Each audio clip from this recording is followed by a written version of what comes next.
with allegiance to the flag of the United States of America and to the republic for which it stands, one nation under God, indivisible, with liberty and justice for all.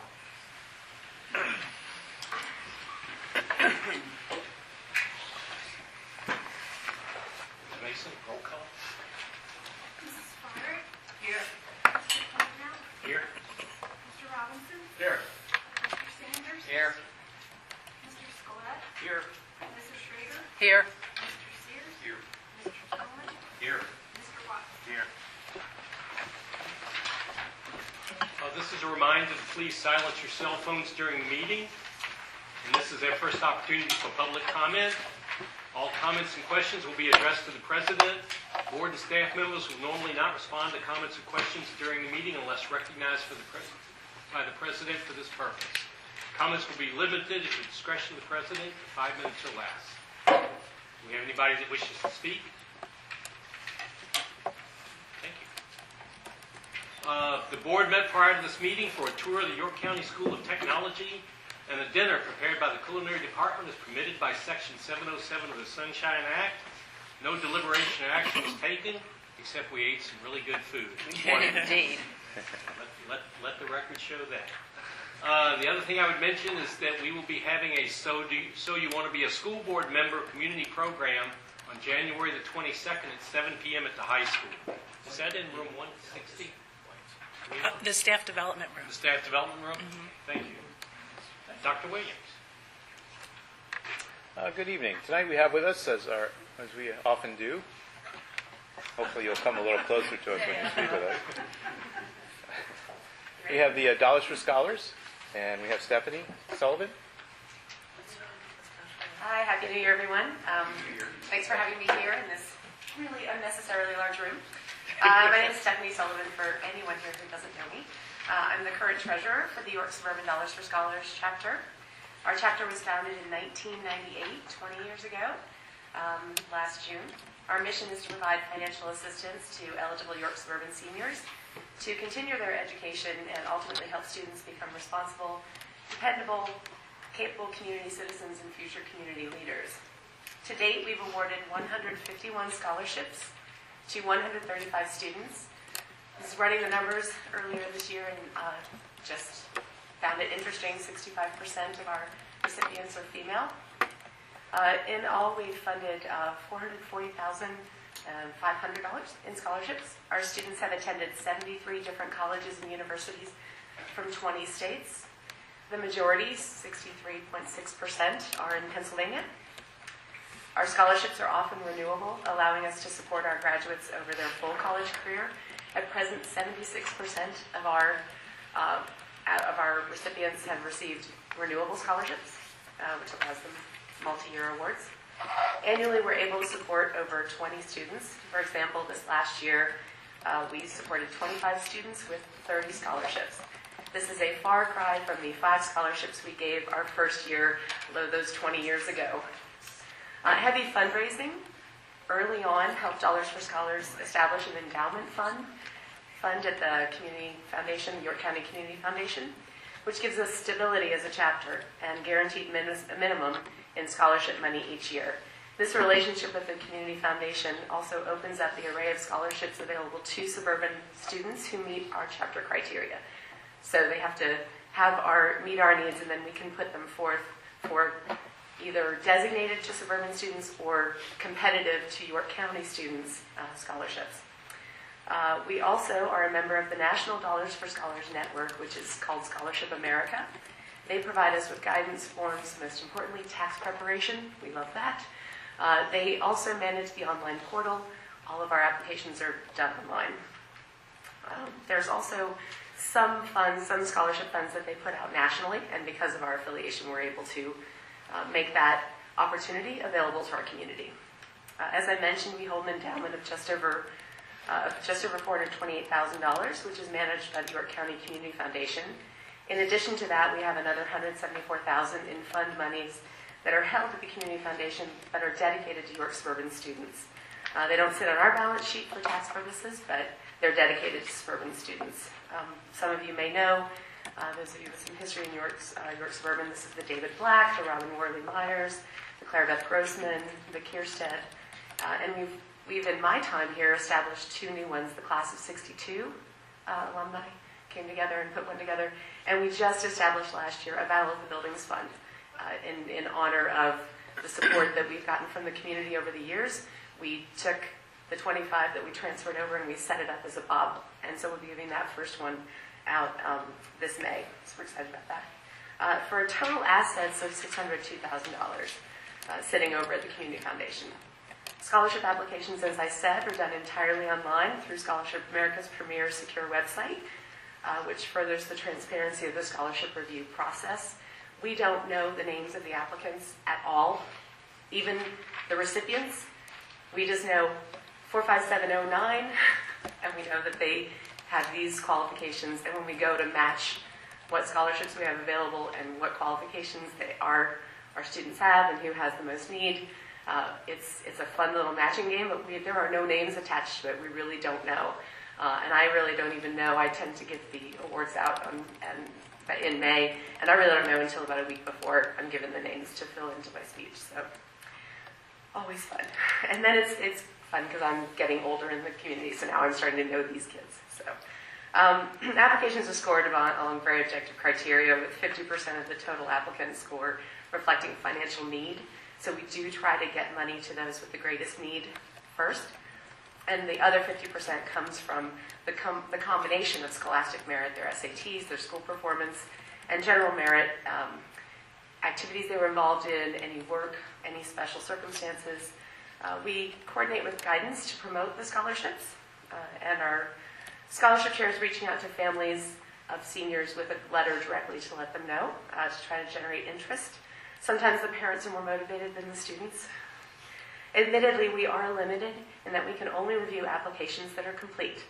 So in an effort to try to get more applications completed and more students putting them, actually finishing or even starting, we are going to have some office hours, quote unquote, where we're going to set up a desk in the front lobby for seniors to be able to come ask, like a help desk, not on content of the application, but really on the process of this electronic format.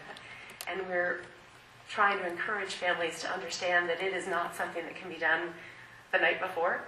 There are parts of the application, the student fills it out, but there are parts that get emailed to the guidance office for validation of the GPA and the class ranking. There are parts that go to the parents for verification of financial need. And so all of those parts take a little bit of time. If we're going to get recommendations, those have to go out. You have to allow faculty time to complete them, because you're not the only application or recommendation request they're receiving. So we really need to get that word out to folks. There's not just like a one-page and submit it. It is more complicated than that, but it is a gateway to funding that they otherwise wouldn't have access to.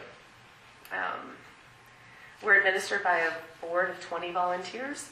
Our board members have students enrolled in the district, either children, grandchildren. Our board members are community and business leaders, alumni, parents, board members. And 2 of our board members are from the original founding board, and their guidance and counsel has just been invaluable to us as a board. We're one of the quieter organizations when it comes to fundraising. Our endowment does give us a steady amount of funding that we can count on, and allows us to provide a modest support to a number of suburban students. We're regularly supported through United Way payroll deductions, employee contributions. We get contributions in honor of when someone passes, when someone retires. We have gotten 2 really nice ones this year from the class of 61 and the class of 63, who have, as a class, said, that's it, we're done, no more reunions, let's clear out our bank and give it to Dollars for Scholars. And we're happy to take it and happy to give out those funds. And every other year, there's the district-wide Battle of the Buildings. If you don't know it, you should be in it. You should be competing. That pits faculty and staff against each other in really silly, fun games. And we benefit from the proceeds of the ticket sales, T-shirt sales, concessions, anything else happening that evening. This year, Bob, is January 26th, 6 to 8 in the gym. I'll see you there, right? You can get your T-shirt. All right. We'd welcome you there, and if you want to help out and volunteer, just let us know, and we'll gladly put you to work. So that's my quick spiel. I'll take any questions. Thanks.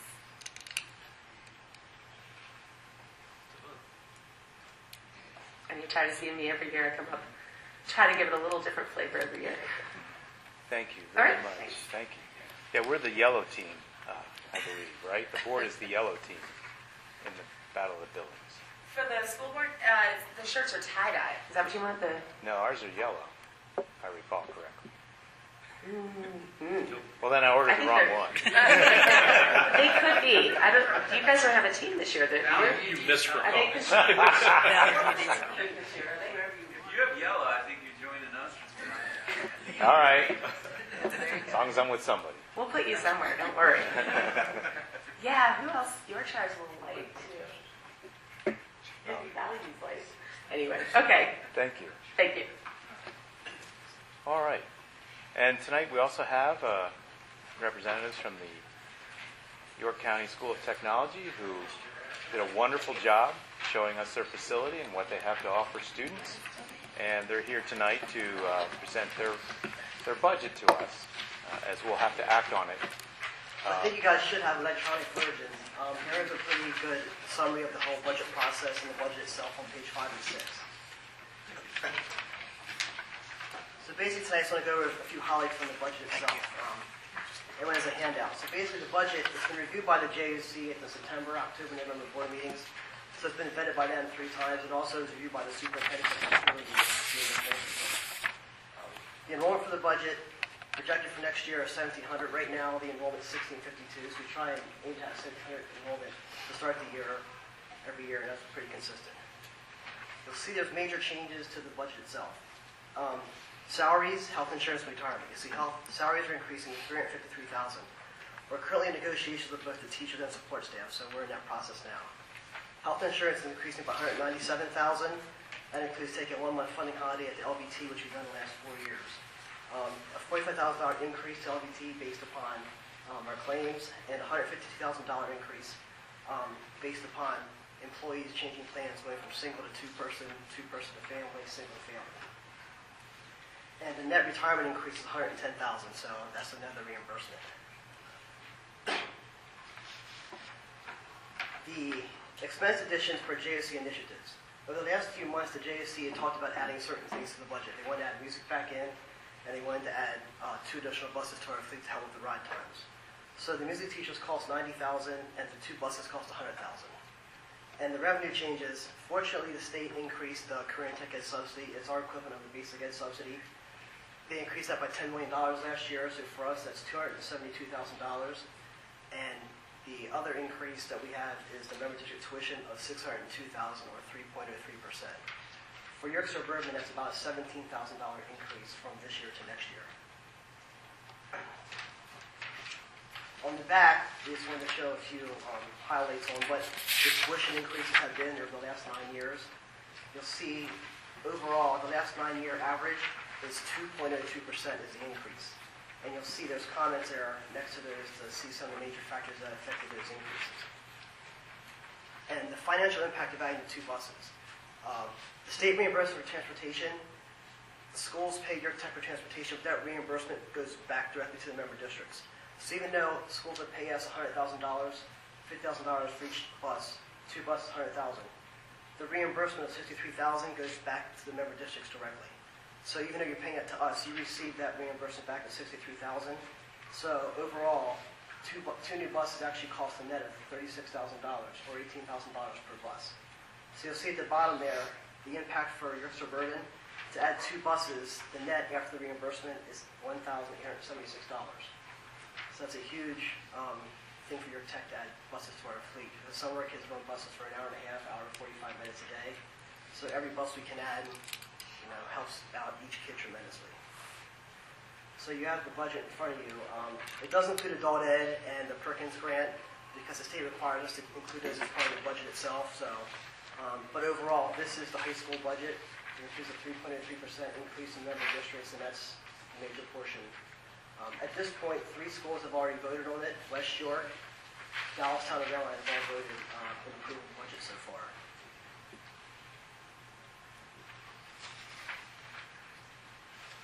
questions or? John, what does the music teacher focus on? You're talking about one music teacher for the entire population. Yeah, we had music in school until 2010-11 when it was eliminated. I didn't tell you. What is in a school this size? What does one music teacher focus on for the Well, population? in fact, we're looking into that right now. I think our music program will probably be totally different than a program like you have. In fact, Mr. Rogers and Mr. Metz and I went over to York College Friday and met with the Sean Young. He's in charge of the music industry program. And we're looking to partnership with them and develop something that would maybe feed that sort of interest with students. We'll also have choral, and we'll have our band will probably have to be band, orchestra, jazz band, everything all together due to the numbers. But every year we have students, when they come to our open house, who play their instruments at third or fourth grade. And it's a shame they want to come here, but they don't want to give up their instruments. So this will give them the opportunity to continue with that. So it's going to be a generalist. And we're going to start looking right away. I was talking at dinner. My daughter was a music teacher. She was a choral person. She taught elementary school. And it wouldn't be somebody like my daughter, somebody who was very interested in choral music. It's going to have to be somebody who's interested in all aspects of music, doesn't mind doing band, chorus, orchestra, and working with the music industry and technology is probably one of the courses we'll have. We recently partnered with Cal Weary. I know a lot of you are familiar with him. He's been doing the directing and producing of our musicals. We have our second one coming up. And through that, we've learned a lot of students have interest in this area. He has a large group of students that work on the tech side with him. And of course, some of them, you can imagine, come up from our IT program and some of the other ones. So we see it being a very diverse music program. We're going to start looking pretty soon to try to find this person. Cal thinks he knows somebody who might fit the bill. And that's funny, the guy at York College thinks he might know a couple people that might be interested in this. Sounds like looking for a unicorn. Yeah, that's what we're looking for. Thank you. A person that doesn't exist, but we'll find it. You have a question, Mr. Sears? Yeah, it has to do with the reimbursement for York City, actually for the charge Yes. for York City and the reimbursement. Yep. It's much, much higher than anybody else's. York City, it's based upon their aid ratio. So because York City has a higher aid ratio, their reimbursement's higher. So each school pays for transportation overall based upon their percent of membership here. So if your suburban is 2%, you pay 2% of the overall cost. And then almost all of our costs qualify for reimbursement for transportation. So then you multiply your gross cost times your aid ratio. So that's why York City is higher than everyone else as a percentage.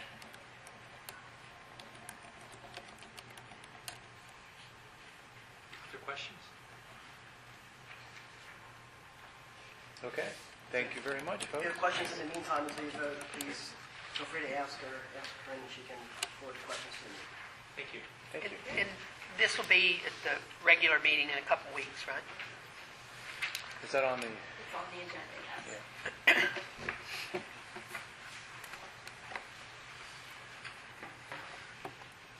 Okay, in front of you, I left at your place a couple of documents, one thicker than the other, just to give you an overview of what each one is for. The thicker one, that's a comprehensive report on PSSA and Keystone results, and that some of that data will appear in the presentation tonight. The smaller packet, the thinner packet, is just for you to take notes if you wish to take notes during the presentation. It has some items from the presentation on here so that you can take some notes if you wish to. It also has on page 3, you'll notice that just a lot of text with corresponding page numbers. Those page numbers refer to page numbers in the thick packet. So instead of reproducing the graph again, just referring you to the document where it originally came from instead of killing more trees. So tonight in the State of the District Report, we're going to talk about various data points, not just PSSA and Keystones, but some other data points as well. And it's a story about people, places, and things, which are commonly taught in kindergarten and first grade. Kindergarten and first grade. And we're going to be talking about some of those tonight. Now, we'll talk about people first. You may notice this picture from a tradition at York Suburban of homecoming time. These are some students who are riding one of the floats, if you want to call it that. And the story of our students is that we're roughly maintaining about 3,000 students annually. That hasn't changed very much. But there are some things on here that have changed. If you look at the black line is the total student population. The yellowish, the orangish line is the economically disadvantaged population. And you'll see where it's trending. And it's trending up. And it's very important that we focus on this for some of the things you're going to see later on in the presentation. Also, the ELL population, English language learner population, is also growing, but it's not as noticeable on this chart because percentage-wise it's growing fairly well, but we're talking about 3,000 students overall, and we're talking about a much smaller number for ELL. So that the line doesn't look good, but it is trending up. And of our ELL students, you can see the various languages that are native to our ELL students. And that list grows every year. When we have ELL teachers, the misconception is the ELL teachers need to understand the language from which they're coming. That's just not true. ELL teachers don't need to know any other language than English. Their task is to get non-English speakers to speak English. That's their role. And they're teaching these students from these countries and these languages how to speak English. Quite a challenge for some of them. And there are also students that come from areas of the world where they speak Karenni, for example, is a language from Southeast Asia for which there is no written language. So some of these kids not only are coming from a language that they don't know, or coming to a language they don't know, but they're coming from a language in which that is not even written. There's no written format for their native tongue. So now they're learning to write something too. Even more of a challenge. Now, just threw this in here so you get an idea of where we are staffing-wise to deal with the 3,000 students. These are three different categories. So we're looking at student-to-teacher ratio. The bottom one, the red one, has remained consistent over a 10-year period. About 14 students per teacher. The yellow line represents counselors, nurses, things like that, coordinated services.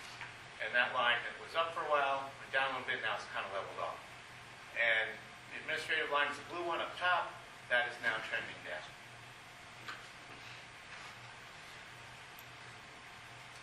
And the staff members who teach all those students, this is just to give you an idea of what kind of educational background they have at this point in time. The yellow line is a doctorate, relatively flat. The blue line is bachelor's degrees, and the red line represents master's degrees. Relatively consistent. Now, the students that we have that leave our high school over the last 10 years or so are about 75%. This past year, I think we're pushing to the 80%, but I don't have that year on here. This only goes to 2016. This data is from the National Clearinghouse. So, we're consistently about 75% of our high school students go on to college, some version of college, 2, 4 years, whatever the case might be. Now, the National Clearinghouse also reports out completion rates. And I think this is an important thing we need to look at, to be aware of, as we figure out how we're headed in the future. You can see on the left side is 2009, the right side is 2012. Why is that in 2012? Well, simply because the Clearinghouse keeps a stat for 6 years. So 6 years ago was 2012. So we won't have this kind of data for 2013, 14, 15, 16, 17, 18. So the most recent class we have this data for is 2012. So the blue line is the number of kids who went off to school, according to the National Clearinghouse. The red line represents the number of our total graduates, the percentage of our total graduates who finished in 4 years. So the blue line is the percentage of total graduates who went to college. The red line is the percentage of graduates who completed college in 4 years. And the yellow line is the percentage of graduates who completed within 5 years. And the green line is the percentage of graduates who completed college within 6 years. So you can see that nowhere does the green line match the blue line. And in many cases, the red line is about half of the blue line. And that is something we need to be aware of.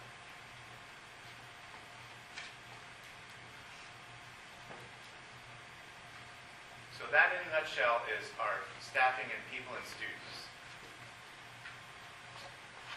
Now, we need spaces to educate students, and we have buildings that our facilities committee has been working on and keeping maintained over the years.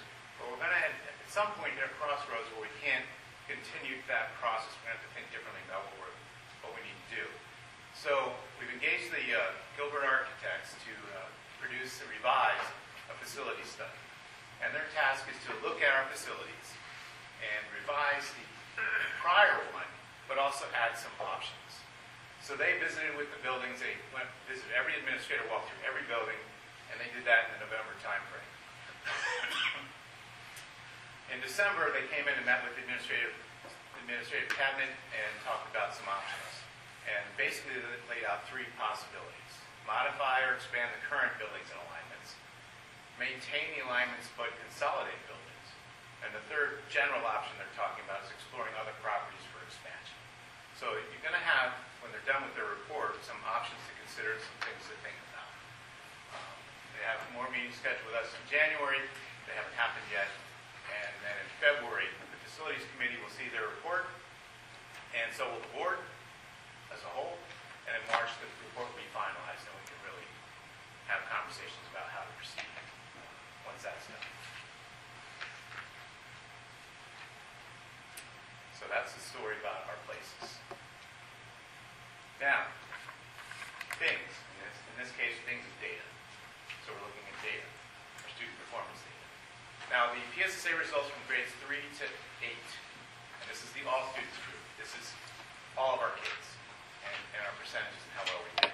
So what I have here is our percentage in the top row of what we earned and how we rank among the 499 public schools and what percentile we are for those groups. So, for example, take a look at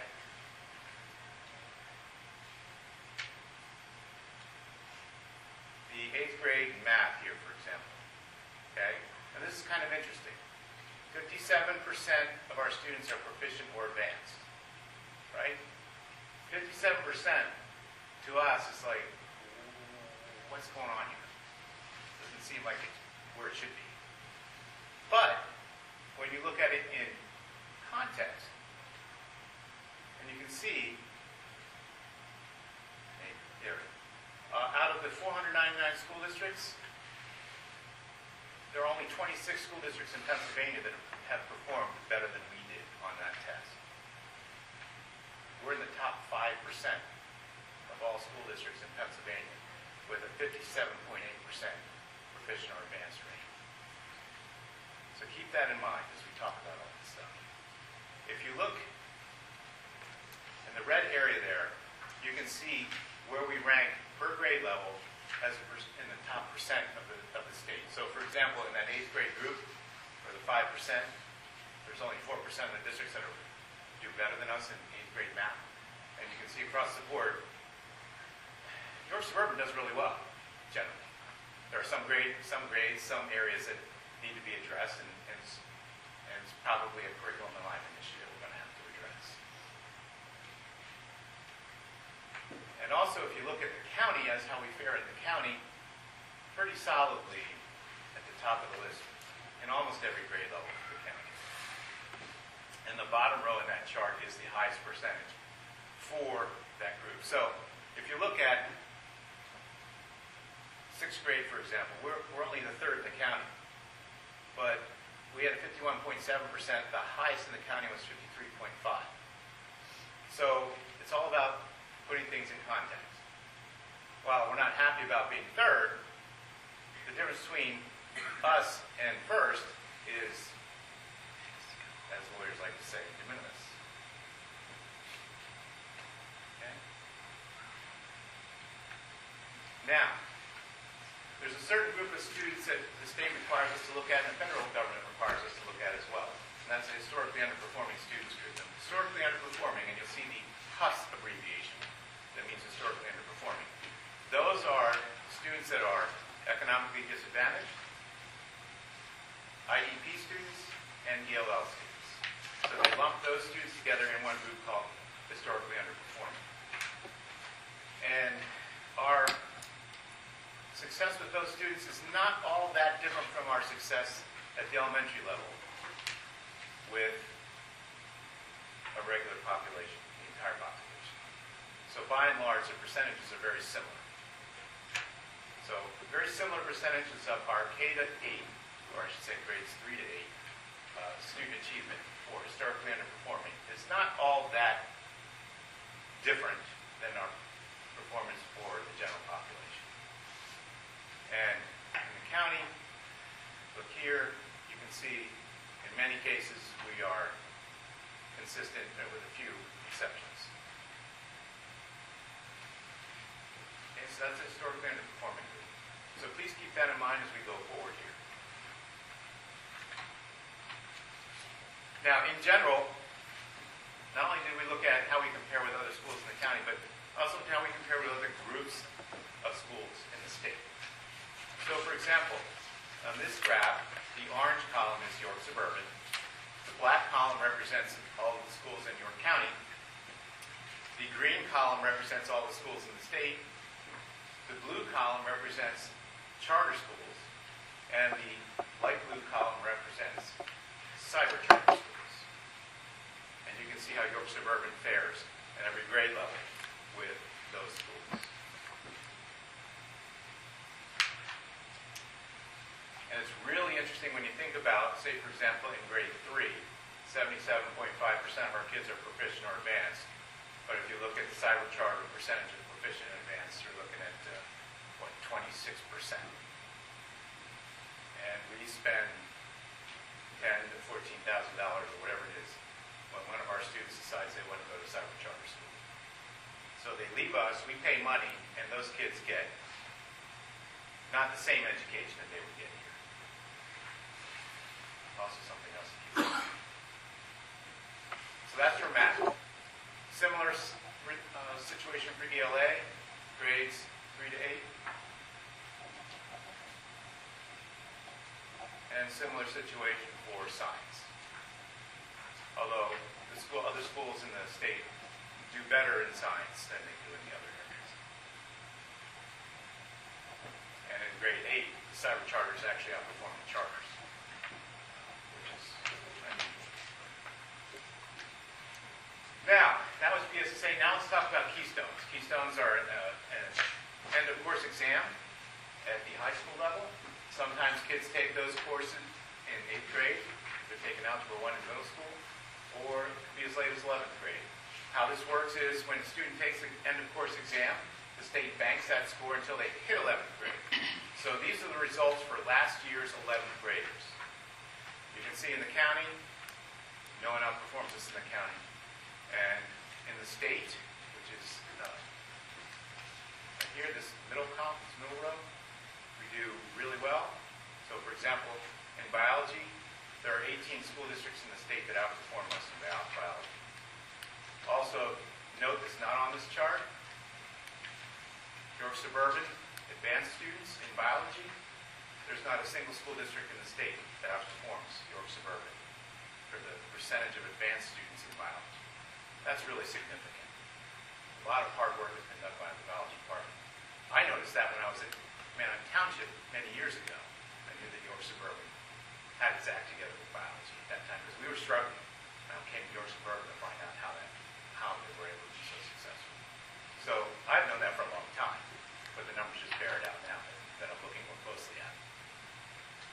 And also for literature, there's only 32 school districts in the state that outperform us in literature. And for advanced students in literature, there are only 11 other school districts in the state that outperform us for the percentage of advanced students in literature. And we're also pretty solid with algebra. So we're in the top 5, 6, and 3% of school districts in those areas for those Keystone exams. Now, let's look at the historically underperforming. this is a little bit of a different story than what we had just seen. So if we go back again, you see we're 5%, 6%, and 3%. So we're about as close to the top as you can get in the state. Okay? If you look at historically underperforming, we're not seeing that same success. 23%, 11%, 16%. It's not bad, but it's not the same. Now, if you look at, and also in the county, we're no longer top dog in the county when it comes to historically underperforming. So this is something we need to take a look at, how we're doing this or not doing this. And there are some places we're probably going to need to actually visit or talk to find out how they do things differently than what we're doing. It could be something as simple as ability grouping, the way it's being done or not being done, or some places may not be doing it at all. I don't know. That's an answer we need to find out. So that's the historically underperforming. Now, when you compare that to the non-historically underperforming, which is a stat the state does not report, so I used their information and reverse engineered it to come up with these numbers. If you look in the state, look at where we are relative to other non-historically underperforming students. So if you do not have a label of economically disadvantaged or IEP or ELL, you can be pretty sure you're going to be pretty close to 100% proficient or advanced. So yet another reason maybe we need to look at things slightly differently for some of our students. And I shouldn't say some, because what's our percent of economically disadvantaged? It's now 35%. 35% of our kids fall into the historically underperforming category. A third, more than a third, of our students technically fall into that category. So we need to think about what we're doing with that. Now here's another way of looking at that in a chart format. The left column represents the all students group. The middle column represents the historically underperforming, and the right column represents the non-historically underperforming students. So you can see there's a significant gap there that we truly need to address.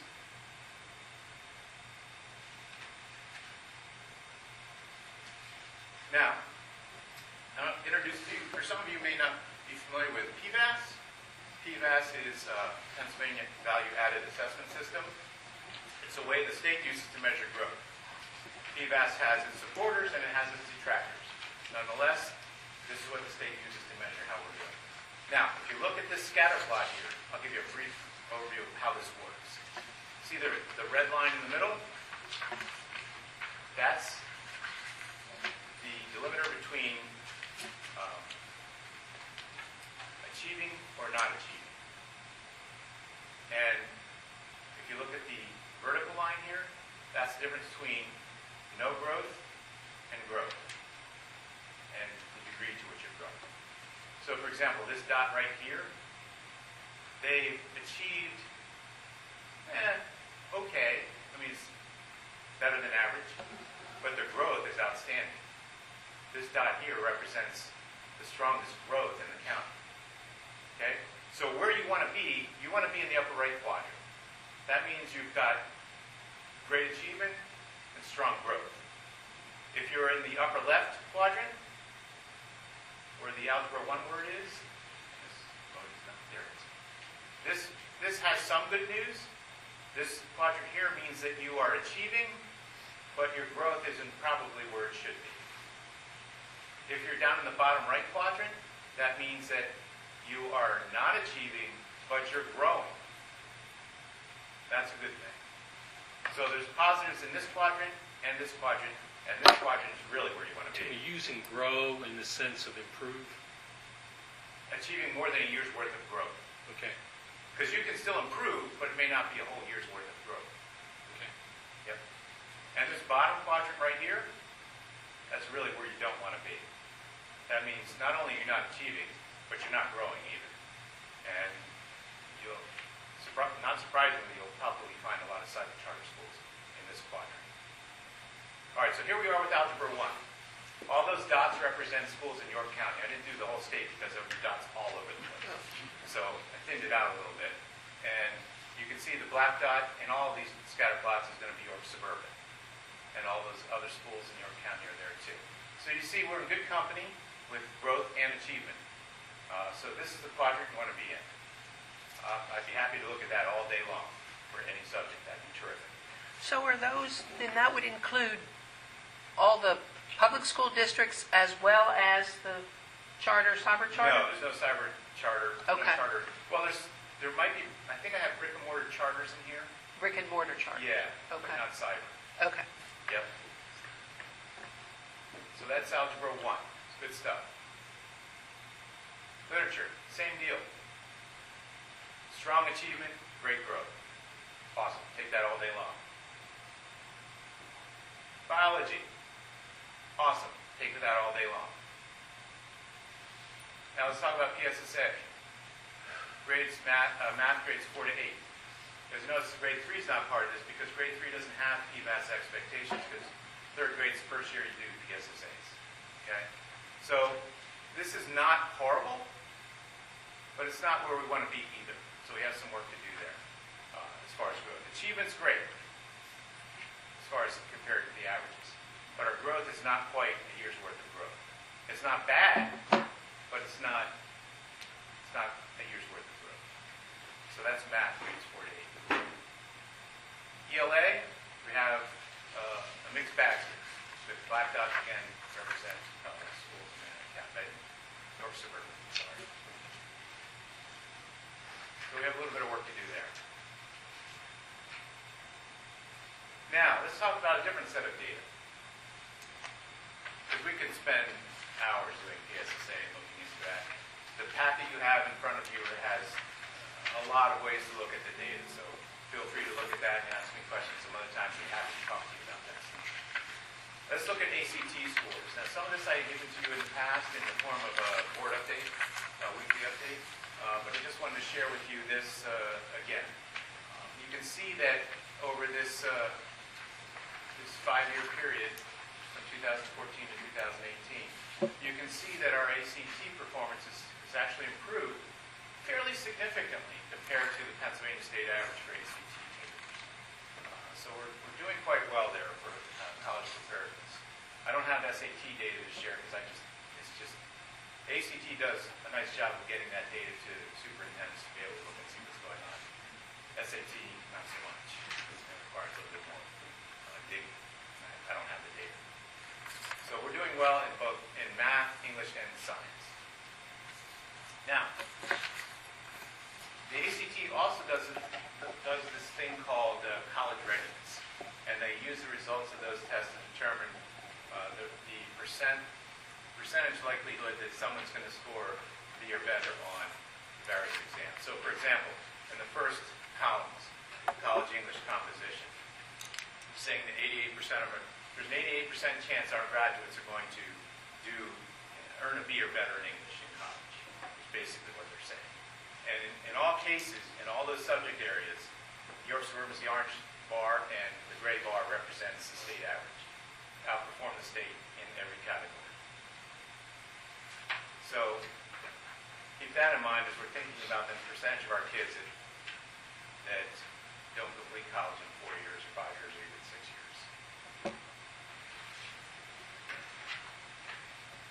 So, with all of that in mind, what do we do with this information? Well, we have to figure out a different way to provide achievement and opportunities for all of our kids, not just the non-historically underperforming. A third of our kids fall into the historically underperforming group, so we need to think differently about how we deliver opportunities and get achievement for those students.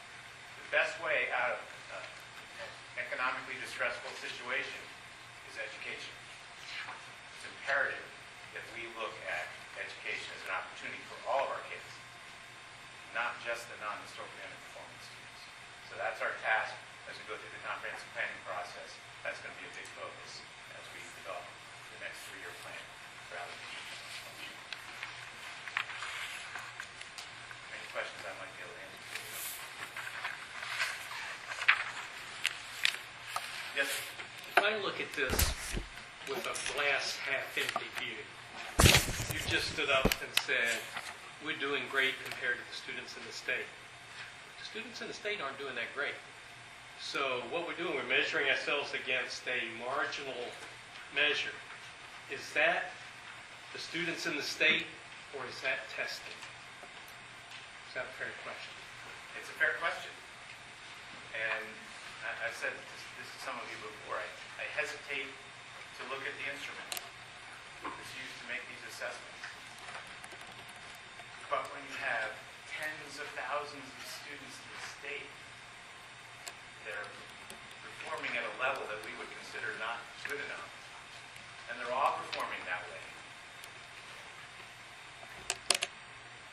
can every district be wrong about this? How does Pennsylvania compare to, say, Massachusetts? There's no way to measure that. Because their assessment system's different than ours. You can use the NAEP, but the NAEP selects schools at random the NAEP results, you can just compare, it's a sampling of each state and comparing it that way. You can make a comparison. I don't have that information at hand. That is the only instrument I know of that you can compare from state to state. And judging on how the schools I've been in before that have issued an NAEP, I don't have a lot of confidence in how that's generated, frankly. So there is no mechanism to truly compare.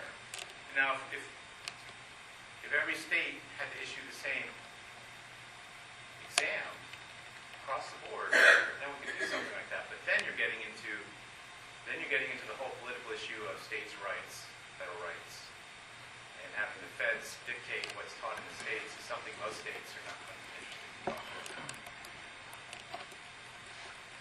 about. I share your concern about the historically underserved students.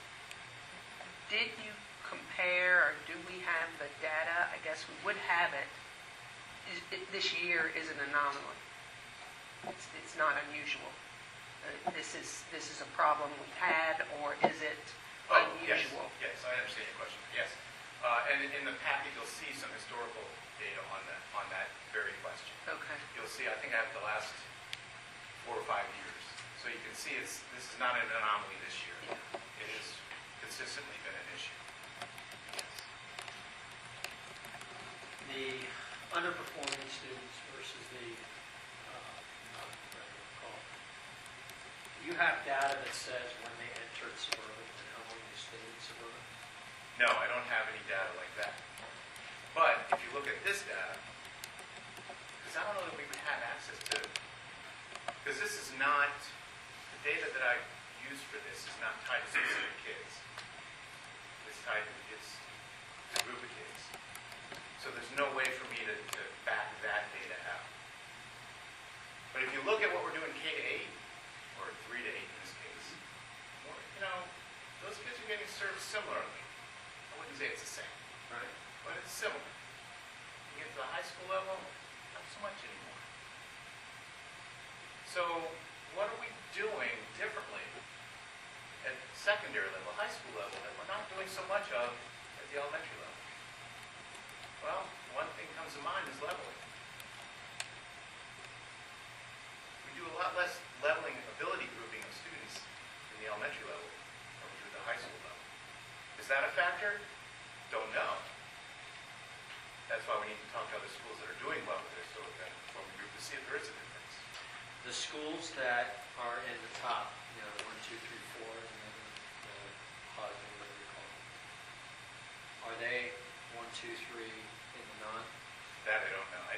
I can figure that out from this data, but I didn't look at that. That's a good question. I don't have an answer for that. I could pretty easily figure that out. Yes, sir. Yeah, I think that is a good question, and I'll enjoy looking more deeply into this data. But I'd like to take John's question and take the half full rather than the half empty. In that, on the face of it, when I look at this and across the board, we're ranking out of 559 public schools in Pennsylvania among the top 10, 20, 30. That seems to me simply outstanding, really terrific. I mean, it seems to me that a lot of this data on its face is showing that York Suburban is a district that has many master teachers, that this is harder, that it's come from a culture that has been ongoing for many years. And so when I look at this data, what comes to my mind is what is working so well and why. Now, I've enjoyed and appreciate the angle you're taking, that is the superintendent. It's okay, well, where can we find the areas that we should look closely at? But certainly as a school board member, initial reflections, well, why is this working so well exactly? And it certainly has to be the case that we have some terrific processes in place and many master teachers here at York Suburban. Agreed. But systematically, we're doing something or not doing something to provide that opportunity for all of our kids. Well, it's interesting that comment, this exchange that you just had, in that through 8th grade, I mean, it seems that we are. Yes. We are. Yes. And in fact, I think York Suburban is ranked as one of the best high schools in the United States, particularly for this group. Often. Right? So, Well, let's so talk even about that issue is one in which, let's talk about that for a second. The high school was rated, was it silver? U.S. News and World Report at one point. How do you think you get to gold? You address the historically underperforming population, and you get them there. That's how you become outstanding instead of just really, really, really good. So that's our challenge. If we want that goal achievement, we need to do something a little bit differently than we're doing now. Something and at the same time not disadvantaging anybody else. That's important. So that's our challenge. Silver's great, not good enough. That's where I'm going. How do we measure the impact of all the other things that are going on in these buildings? This is all data. This is all numbers about our kids. I mean, we've got art courses, music courses, clubs all over the place. Interesting reading program that East York does with the book with the dinner coming up soon, and each one of them is doing some little bit. How is there any way to account for what impact this does or does not have on the students and the families and maybe on the students that you no way to hear that amount of time that we give to our students? No one has come up with a way to measure it. I mean, we talk about all the results, teamwork and responsibility, and I believe they do. I really truly do. But that doesn't fall into anything. Well, an argument could be made that it contributes in real significant ways. Right. But we No, we don't have the it's not going to pinpointing the data, but at all. you're right. Whether they're high But maybe it is. Maybe it is showing up in the numbers and we just don't realize. Two more dinners won't increase it by a tenth of a point. You can't, If we could hire a data scientist to pull this stuff apart and really determine if there is a correlation between the extracurricular participation and the academic performance, I mean, that really can be done. You probably have a big enough population and a deep enough data set to do that. Is it worth it? I don't know. I mean, but I think it's always interesting because we spend a great deal of time talking about music programs, athletic events and wellness nights and all these things, all very important for families, and does this have an impact? We don't account for that in this data. Well, it's impact on what, basically? You're saying impact on the well-roundedness of our kids and their ability to function in the world. Most of us would say, yeah. How do you measure that? That's all anecdotal. Are you going to be able to see that in math score? No, You we see don't it know. in a biology You score? might. You might. We just don't know. You don't know. You don't know I that. think Yes. the concern I have is that I'm sitting here listening to John and Steve say things with which I agree. Really? Somebody write that down. Write that down. So the next question, because we're all hearing things with which we agree. Yes. That there are really strong things going on in the district, and there are things that need to be addressed. And then I come back to something Scott and I have talked about a number of times, which is this apparent drop-off, especially in math. And then to hear hear Ryan say that they're coming to me better prepared now than ever. So I'm sitting here thinking, why are we dealing with this specific measure? Is there something that we should be looking at that will give us a clearer, more accurate picture of our kids' performance, in particular in math? I just don't get it, Scott. We can have this conversation until the sun rises in the west, and that's not likely to happen. But when I see the drop-off, when I recalibrate the PSSAs and I see the scores drop from mid-90s to low 70s and high 60s in 1 year, and that's looking at a grade or looking at a cohort, bang, down it comes. And then you look at the state, the same thing happened. What is it? Fordham Institute says that Pennsylvania has the worst math standards in the country, the worst. That's not a good starting point. But then the question is, if we have a lousy standard, but we're teaching it properly, then the kids ought to be able to take a test that measures their proficiency on that standard. If the instrument I don't isn't get it. calibrated correctly. If it's written correctly, there's got to be somebody in the state, somebody in PDE somewhere that can make that statement. And look at those assessments and see that we haven't seen this promised increase that was supposed to happen after the recalibration. We drop and then we steadily improve. We haven't seen it. And the state hasn't seen it. So, I'm going to tackle this math thing too. But, so, when I look at the PSSA scores for English language, third to eighth grade, E6, in that whole range between 37 and 74th place, 7% to 15%. So, we're basically, the kids are remaining at the same level through every grade. I would expect that. They're the same kids. But in math, we start out at 58th rank, we climb to 151st, and then come back to 27th. That's the fall. You know, We're falling to and at 8th 151. grade, in the We top fall to 5%. 151. We fall to 151. Yeah. So Yeah. the number got higher. It's climbed a little bit. But I mean, that's a clear, like, that can't be right from the tools. Because those kids, or okay, maybe the tool's right and we're wrong. But then we We're like doing the wrong thing in the 6th grade. We're teaching the wrong thing than they're Right. tested on. Now, at the end of the day, we're getting there because by the time we get to 8th grade, they got it. Right. But I mean, so is it that? Are we not lined up with? Are we not teaching the right things in 5th, 6th? Yes, I'm suspicious at this point that our curriculum is not aligned as well as it should be in some grade levels. Let me give you Okay, an example. or is maybe the standard not properly aligned with what we need to teach? Or both.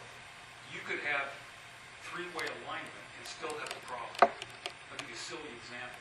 Let's just say that for the sake of discussion, in 6th grade, we introduce a section in differential equations. And try as they might, the teachers can't teach that because the kids are not prepared. It's a lousy standard. It's very difficult to teach that without the proper background.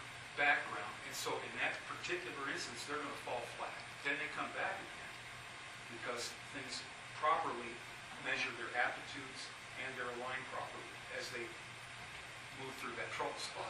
I don't know what's going on. I would hope that some of our math teachers would take a really critical look at this stuff and weigh in. Let us know what they think. Yeah, and to that point, it just doesn't, it's not believable to think that we've got great teachers in all the other grades, but this one grade, these teachers aren't as good. It doesn't even it's- matter it's- what the teacher. This is a It's the statewide same phenomenon. kids. Right, it's not an instructional It's the same problem. kids. Look at Council Rock. Look at Lower Marion. Look at Radnor. They're all seeing the same thing. And I know you've looked at that stuff, so I know that that's true. They see the same curve. Like Yeah, and they Yep. see the dip. They see And then the it goes curve. back up again. Slightly. Some don't. Some continue down. Some don't rebound at all. Yeah. For which, Well, if I may, I think, well, as you can guess, these are the exact questions we're asking, across the department. confidence levels as well as, Colin's mind. There's a lot of those questions. What's happening? Is the concepts cognitively too abstract for their developmental brains? Just that one spot. Where does it happen? Correct. And what happens from that pre-adolescent 11, 10, 11, 12 age? What concepts are we introducing? And how's the alignment match up? Where's the backfill prerequisite knowledge essential to build, to use your, like you said, linear equations, whatever essential skill that is? There's a tremendous amount of back concepts that have to be mastered. And how much of that is mastered there? And how much are they cognitive ready to be thinking abstractly and algebraically, which a lot of that algebra has come down. You'd think you'd be getting some pushback from the teachers at this point if they saw that as a trend. Yeah, well, I know they're racking their heads just as hard as we are. And I think that to all the points, they're outstanding teachers who are fully invested, and when they see that, some kind of breaks their heart because they know that they're working hard. They're working with the group that Dr. Williams is stressing, the historically underperforming students. So we know students that just give you those eyes that have no idea what's going on. So they're working really, really hard, and they see a result, and they're just be blown away. Like, where's this coming from? It just doesn't make sense. Are there some grades seeing more historically underperforming students coming in, an inflow? I mean, I don't have the data to support that, but typically my experience has shown those transition years are the big years. Most families tend to move at the corner, so they're moving out of elementary and into middle school, or they're moving into the high school out of elementary school. So that's where an influx of students might come, where we see a change, but the 35+% has been part of the district and has been continuing to work their way through, and that's why that curve continues to grow up. Yeah. John, I think what you're asking, I think the demographic and analysis of the demographics of each grade as it goes through needs to really be looked at, and at least check it off and say it's not a part of it, or I don't think that's going to account for the gradient that you're seeing, but I think that's a contributor. I think you're right. I mean, I'll speak for the data that I've pulled over the years. Yes, there is, I'll say groups that have moved in, student groups that move in that we analyze as curriculum casualties. Dr. Williams and I talked about this. Do I have the raw numbers in front of me? No. But are those groups of students prevalent? They are. But back to the point, there's still a cohort of students that are moving through that are continuing to have this dip, this turnaround, and then they're moving through the high school or that secondary level, and where does that change then begin to occur at a larger systemic rate? Yeah. I do want to caution you about looking at transitionary students as maybe an answer to why this is going on. Because I know from talking to representatives from the Binghamton School District in New York, their student achievement was in the tank at one point. And their knee-jerk reaction to that was because we have a transient population. So they hired somebody to do a pretty broad data analysis. It turned out that the transient population is what kept that school district scores where they were. It was the ones that they had the whole time who were pulling the scores down. So I don't believe that that's the case here.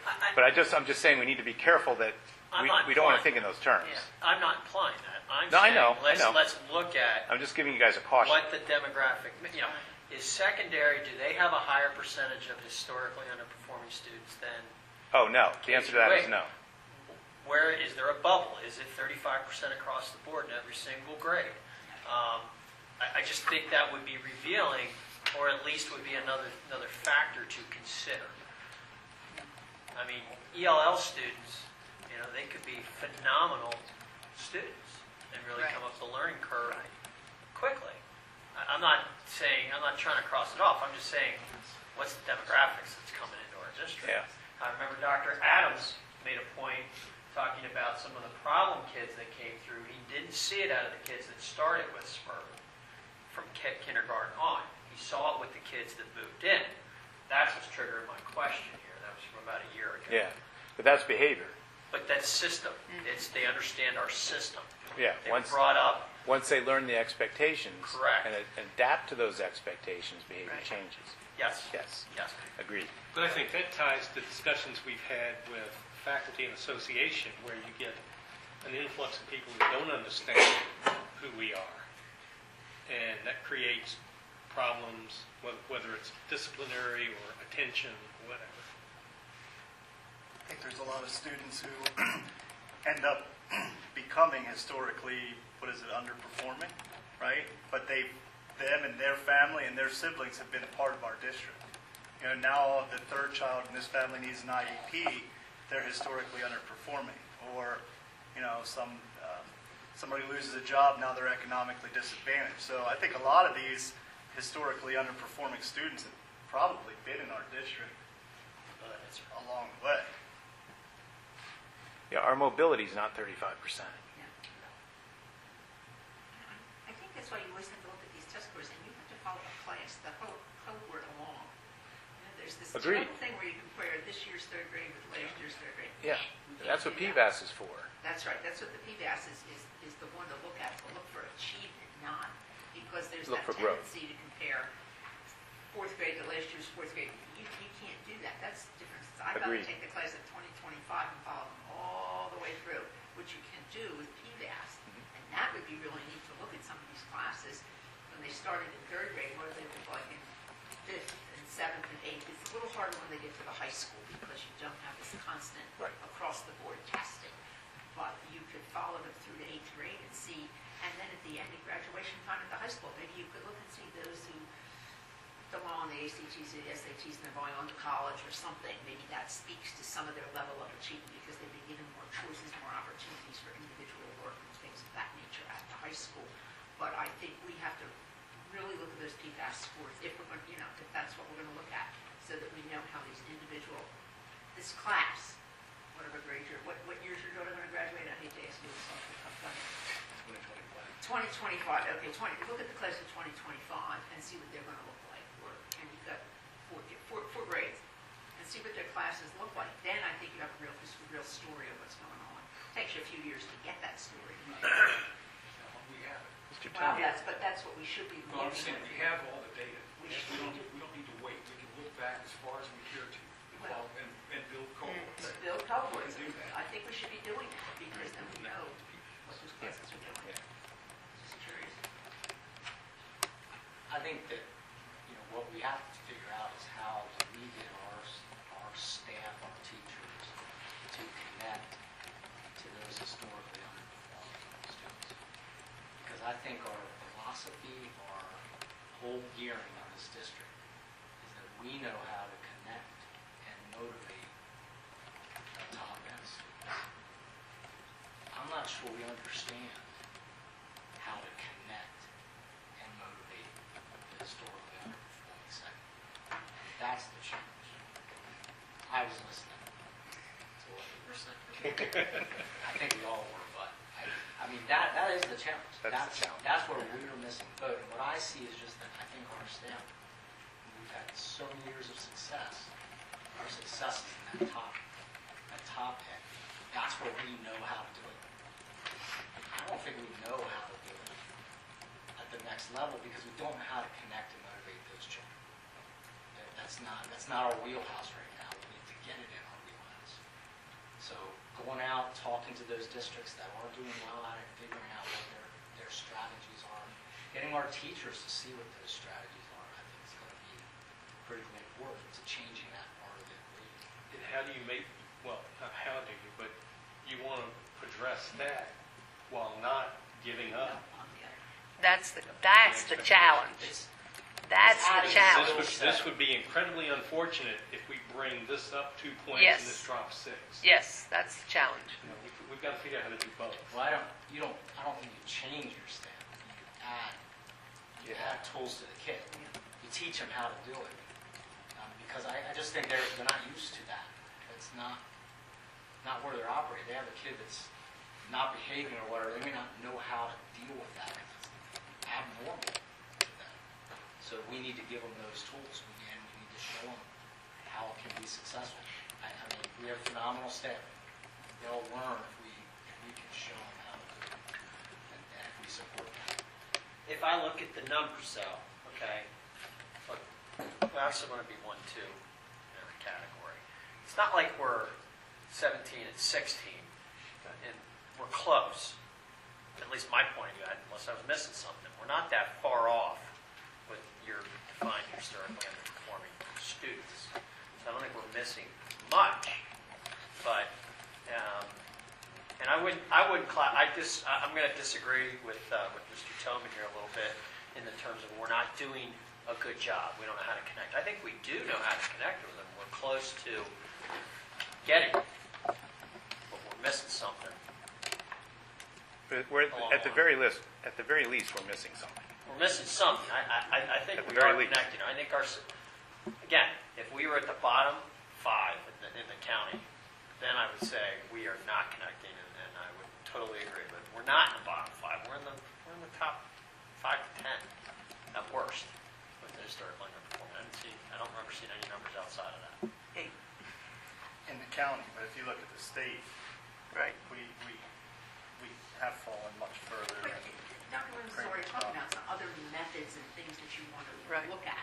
Right. As we work with students and other things that we're going to offer at the secondary level at least to Right. begin to prepare them, not just. We look at things differently, perhaps. We don't know what it is yet. Right. Yeah, And I'm not going to sit here and say, yeah, here's the answer, No. Right. because I don't know what the But answer there's is. probably a lot of, there are little, maybe just little things that James is talking about, that we need to. There was a very interesting conversation that you and I had about 2 weeks ago about some students that you teach in college. I'm sorry for thrusting this upon you, but it just clicked in my head just now. You teach a night class to students who are very bright, and they're non-traditional students, because somewhere along the way they didn't have opportunity. I think, if I'm recalling this conversation correctly.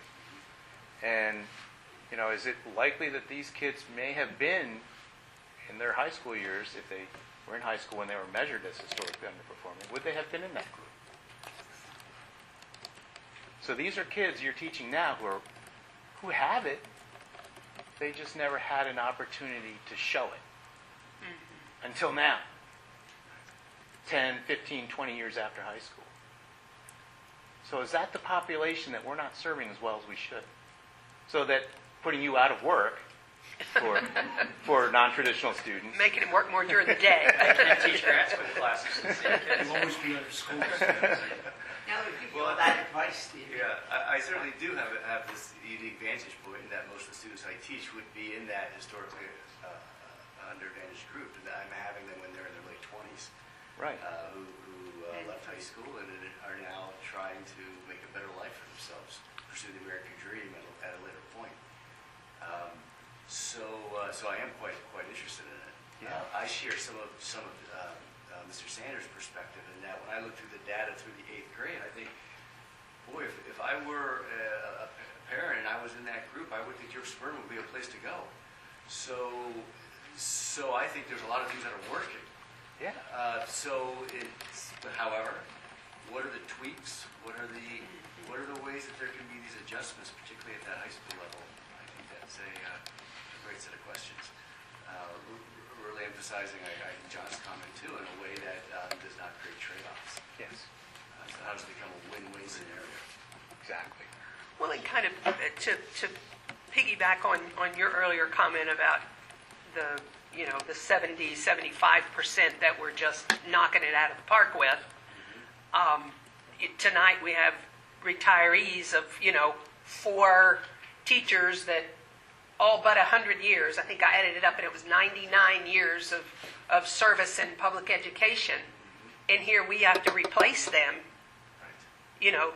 this spring, and get newbies coming in that can maintain that knocking it out of the park with 75% of our students, while at the same time trying to, tweak the areas where we, need to improve with the 30%. So, I mean, there's some challenges that we're hearing about just in this, report tonight that, could be daunting if you laid awake at night worried about it. It could keep you awake, I'm afraid.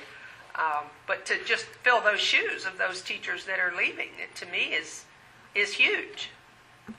So it's a lot to think about, I guess that's what I'm It'd saying. be daunting for a lesser organization. Okay, there you go.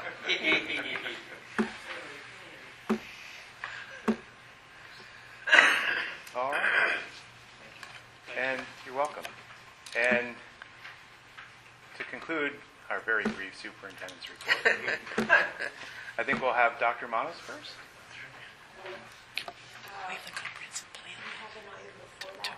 Oh, that's right. Oh, sorry, Dr. Manos. Never mind. I got all excited. The comprehensive planning process requires the board to approve certain aspects of the comprehensive planning team. So what we're asking you tonight, and I'll let Dr. Krauser speak to this, but we're asking for your approval on certain people to join that team. Yeah, absolutely. We're excited that we have a 30-man team, 30-man and woman team, prepared for our comprehensive planning team. The state of Pennsylvania does require confirmation from the school board on 3 specific groups: a parent representative, a business representative, and our community representative. So I'm asking this evening that you would grant permission for these members to be a part. The larger team does consist of student representatives. We have additional community and parent members, as well as teachers, educational specialists, administrators. Our social services are part of that larger group, but this particular group is required by the state of Pennsylvania to seek approval from the school board. Do I have a motion? So moved. Second. Questions, comments? Do it. Unanimous. This will be considered a unanimous roll call vote unless there are votes to the contrary. Hearing none, motion passes. Thank you. Thank you very much. We'll continue to keep posted as the process unfolds. We're excited for our first meeting next week. Our special education subcommittee is meeting this week, Thursday evening, I believe, for our first kind of subcommittee group, and then our steering committee will meet next Wednesday. So thank you for those that are participating. All right, thank you. Dr. Manos. Thank you, everybody. Dr. Williams, you need to attest that we did not plan this, but I have the answer to your question that you were asking about the PSSAs. Happens to be part of my report tonight. Awesome. As I was thinking back over 2018, getting ready for 2019, the African proverb of "it takes a village to raise a child" came to mind. So what I wanted to share with you tonight were, instead of words and data points, faces, and let you see what volunteers look like, what student teachers look like in action. I want to point out our 2 teachers at the top with bunny ears on, and gently tightrope between Mr. Sanders, Mr. Tome, and Mr. Posnow's comments about how we reach kids. And the statement or the phrase I have there is "teachers that teach kids, not content," is we spend a lot of time in curricular and content areas, but we do have kids that when they sit down, they are watching that instructor to decide whether or not they trust them, to decide whether or not what you're about to teach me is, I'm going to accept it or I'm going to take it in. I talk frequently about the window of opportunity. If you spend time and gain the trust of a student, your window of opportunity to teach them content is like this. If you do not have trust with that kid, your window of opportunity to teach them content is closed, or darn near closed. So we talk frequently about the faces that you see around this page, and I believe more now than ever that this is how we reach our kids, and that's all kids, no matter the group. That's valued. But we did not plan that, but I truly do believe that these are the people you have in your buildings, and they are up at night, and we are thinking about it. Thank you. Question? Thank you. And Dr. Adams, secondary level. I'm going to have to change my ways because I keep following primary or intermediate, but I come with colorful handouts and passing them out. I thought we talked about this time. We paid for the color and valiant, but Well, what's going on in the high school, as I see Miss Geyer over here, and we're talking test scores and this and that, and I guarantee you she's not worried about the keystones or the PSSAs, which she heard tonight, but she is probably reviewing some things about midterms that are coming up on Friday. So right now at the high school, it is a big time. Last year, the way the calendar worked out, the kids could go home for the holiday break, and we took our midterms and some finals. So our semester classes are ending, so they'll have finals going on this upcoming week as well. But they were able to take those ahead of time and then actually have a holiday break, which was really nice. But the way the calendar fell this year, they had their holiday break, which they were able to gain some extra study time, right? And still worry about things coming up. So we do, but just to report out, we do have finals and midterms that are happening this week. Our midterm schedule is different at the high school, and we appreciate the support that you have, that we put a lot of emphasis on these exams. So we do have 2 exams on Friday, world language and math, and then on Monday, students come in and take their social studies and their science. And that's all they have. And we devote time to those so that they're not taking a large high-stake exam, such as a midterm. Not so much of a standardized test, but a common assessment within the classes. So appreciate your support with that. So that system's working out really well for us at the high school. She looks like she's appreciating it too. Thanks, Jeannie. You might need glasses. I was watching her from back there, and she's getting a little close to that computer screen, which I know I've been doing, so I know what it takes to do. And so you take your fingers and you load the mouse up like that. But Minithon events are starting to heat up. You'll hear a lot about Minithon. I'm sure Ms. Geyer will talk about that in her report. But many more events will happen leading up to Minithon in February, which is an outstanding event at the high school, and hopefully you've all had an opportunity to experience that, or I would invite that you come on that evening. It is a tremendous event that our students put a lot of time and effort into. Another big happening at the high school is obviously our office transition. You approved Mrs. Jackson to be the assistant principal, which I'm not sure anyone was as happy as that approval other than me. So it was nice there for a while having the entire alphabet, and I got to know a lot of students that I don't typically get to deal with on a daily basis, although I see them at the high school. So that was nice for a while, but it's nice we're starting to transition her along with our admin assistants in the high school. So lots of transitions going on in the office. And then the last thing I want to report on is as we move into the later part of January, we have our early college acceptance coming in, and then our next round of college acceptance. So if you get to the high school, outside the guidance office in the main lobby, you'll see where we have our board of York County, Pennsylvania, and then the U.S. Last year we did even have one international student, and then we have our workforce board as well as our military board. So the students are starting to make their decisions for next year, whether it's college or career or military. So once they make that decision, we put their label up. So if you're at the high school anytime soon or throughout the next couple months, make sure you check out that board. And believe it or not, 1920 scheduling process is about to begin later on in the month. So we'll start prepping for that and preparing the scheduling for next year. We're just a little bit behind the budget, right? A little bit behind. Not much. But things are going well at the high school. Questions? Just want to say, I always appreciate your reports, because that's how I got to go see the camp trade. I heard your report when I went right away. I said, so forth and so on. So we do appreciate these reports by the administrators. Thank you. And that concludes. Short report. Yes. Ms. Mason? Thank you, Mr. President. These items are being recommended for approval on January 21st. The people from the tax board talked to you about the budget already. That'll be on for approval. We'll have some bids for the scoreboard at the high school. Another one for a tractor that we need to replace one we already had. And because it's a replacement, we also have to get the mower deck and the snow blower to go with it. The IRS standard mileage reimbursement rate, that's something we have to approve every year according to policy. Asking for board approval to amend the budget for the $25,000 that we received from the school safety and security grant. So that goes in the existing budget and not next year?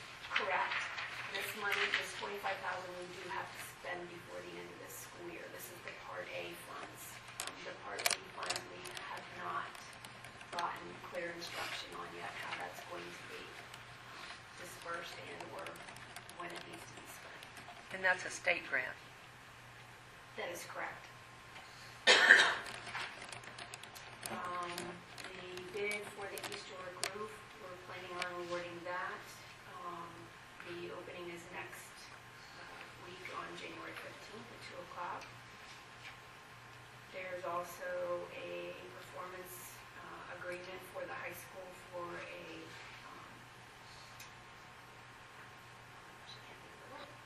assembly taking place on March 25th. And then we're also asking for approval on services for either architects, engineers, or a combination, Turf Track and Court, New Tech Design, More Engineering, and Gilbert Architect. Any questions on any of that? Information item is the donation from George and Cheryl Hummel for the middle school library of $250. One item that is not on there, heard from S&P Rating early this afternoon. They gave us a verbal, our rating for the bond will remain at A+ stable. So the report should be out for that the written report should be out in the next week, and talked with Ken Phillips, and they're thinking somewhere around the 21st of January, they'll be selling the bonds. And that concludes my report. Scott? Currently, we are all adjusting to being back in school at third grade. Nice long holiday break. Just before break, cast lists were posted for the upcoming high school musical department's spring production of Chitty Chitty Bang Bang. Rehearsals have begun, and the cast and crew are hard at work learning lines and building the sets. Our winter sports teams have also been working hard these past couple of weeks, some over break. JV girls basketball is currently 5-2, while varsity is 3-6. JV boys basketball maintains their undefeated season so far at 8-0, while varsity is 4-6. Boys and girls swimming are both currently undefeated in the division. And last but not least, our wrestling team is 10-6. This previous Friday, National Honor Society held a blood drive for high school students and staff to donate blood throughout the day. Next Thursday, January 17th, 2 Minithon-related events will be occurring. If you go to Mon Pizza just down the road on South Queen Street from 4 to 8 p.m. and show a flyer noting that you'd like to support York Suburban, 20% of the proceeds will be donated toward our Minithon. And also that night will be our Mr. YS Man Pageant taking place at the high school from 6 to 8 p.m. 17 high school boys will be competing against one another in various categories in order to raise money for our Minithon. On Saturday, January 19th, the annual Snow Code Dance will take place at the Bond in downtown York from 7 to 9:30 p.m. And each ticket sale will also benefit this year's Minithon. Overall, keep an eye out for upcoming winter sports competitions, lots of Minithon updates, and more. Thank you. Safari Facilities. Next, you have before you the minutes from the November 7th meeting, and at our meeting just last week, to start the new year off bang, we spent a good deal of time talking about projects for this coming summer 2019. Many of the architects and engineers, you're going to be asked to approve their fees, and we're looking at various projects, and hope these engineers and architects are preparing many of the documents for bids as we speak. And that concludes my report. Thank you. Mr. Robbins. Thank you, Mr. Posnell.